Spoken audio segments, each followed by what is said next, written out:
What we have determined, the Liberty's chief engineer Annie Ryan, a red-haired, freckled woman with a thick Georgian accent, told the group of scientists, engineers, Tony and me that I gathered via the terminals and in person in the science lab 2 hours later, is that our best course of action is to collapse the wormhole now.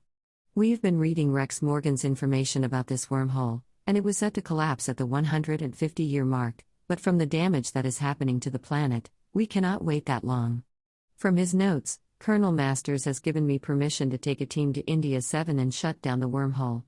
As for the time traveling and masking the signature, I am still working on that.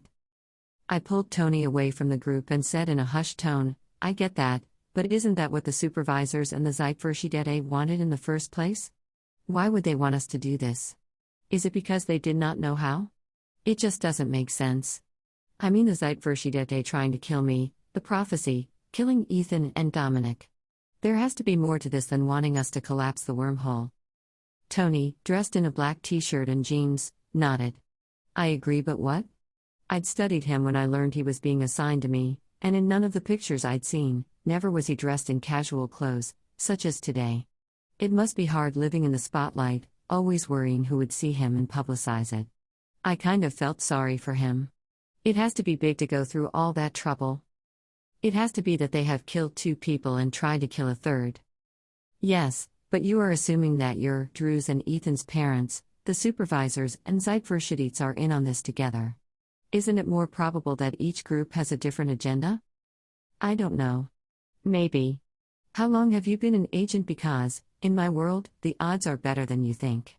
If it walks like a duck and talks like a duck, it usually is a duck. Oh, I am sorry. I didn't realize we stopped catching criminals and we're now on a duck hunt. Forgive me. Let me go change into my duck hunting attire. My lips inched up at the edges. I touched his arm. You are actually funny. I tilted my head and remarked, you seem more relaxed than when you first arrived. It's amazing how being on a base on the remote part of space can do that. There are no paparazzi, no reporters. Yes, I married a one-night stand, but I am working it out, and it is nice having a partner. Once I realized my safety net was gone, that Jessa wasn't going to bail me out this time, I knew I had to fix the mistakes I made on my own. As long as Jessa bailed me out, I just did not feel the urgency to move on with my life. I haven't even told Jessa about Abby. I wrinkled my nose.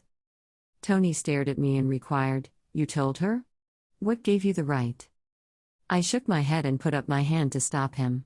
No, one of the members of her team on the other side. They only told her that you are keeping a secret that is relevant to Rena and Caleb. She was on the line with me, asking me for the details. I told her that whatever you did is none of my business. However, I would think about telling your mother and Jessa, so they can keep this out of the press. I do not need a trail of reporters on the LVN. Tony returned, running his fingers through his hair. Yeah, I know. I just wanted it to be Abby and me for a little longer before everyone finds out.